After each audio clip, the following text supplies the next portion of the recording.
corporate news break. Tata Group is all set to undergo a massive restructuring, spearheaded by its new chief, N. Chandrasekaran. As Chandra completes 100 days in office, CNBC TV18 learns that he is in process of finalizing a structure for the group where all companies will be divided into clusters based on sectors. What does this mean and how will it work? And what will be the largest strategy? Kritika Saxena now joins us with all the details. Kritika, good morning.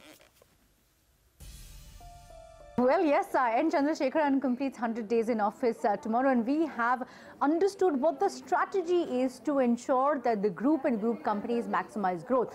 The first and most important point is that Tata Group is looking at dividing the entire group structure into cluster-based synergies.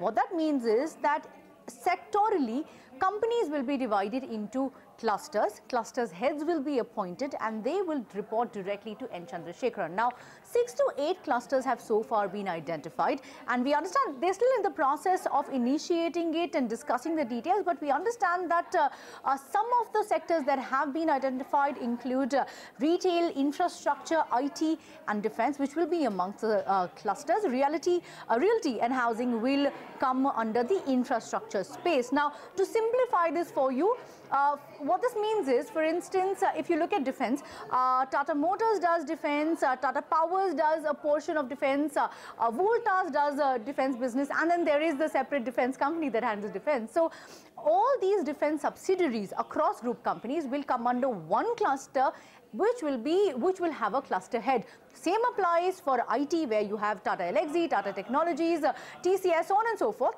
which will come under the IT cluster, and there will be an IT head. A very smart strategy aimed at consolidating and maximizing growth to ensure that there is shareholder value across sector and ensure scale.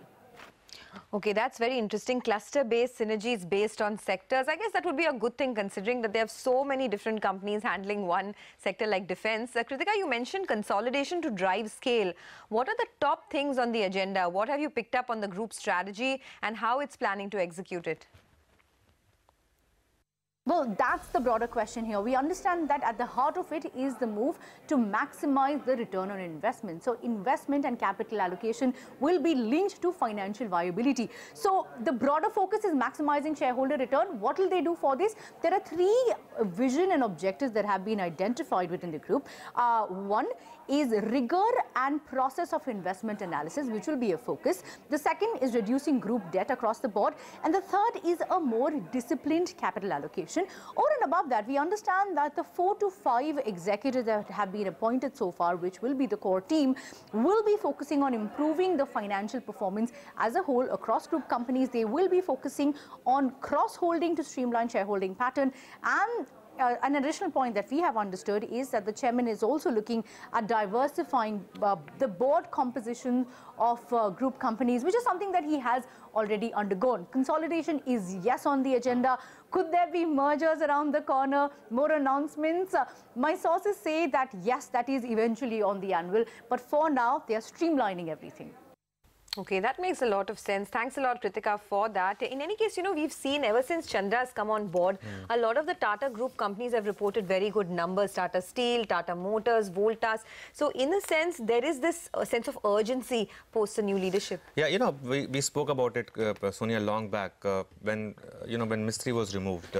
And when, you know, in the interim, Ratan Tata came back, you saw a bit of a derating for a lot of the group companies. Yeah. But ever since Chandra has come back, and with Chandra having proven his mettle at TCS and having taken TCS to the top of the market cap ladder, I think the market is getting that confidence back. And you've seen so many, you know, Tata Group stocks again come back to their highs.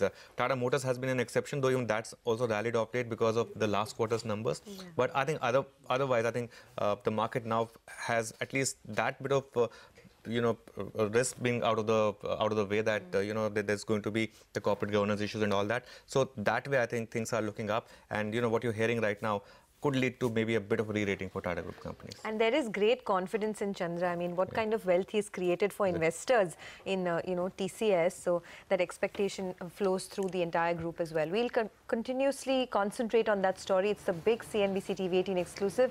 But for now, let's take a short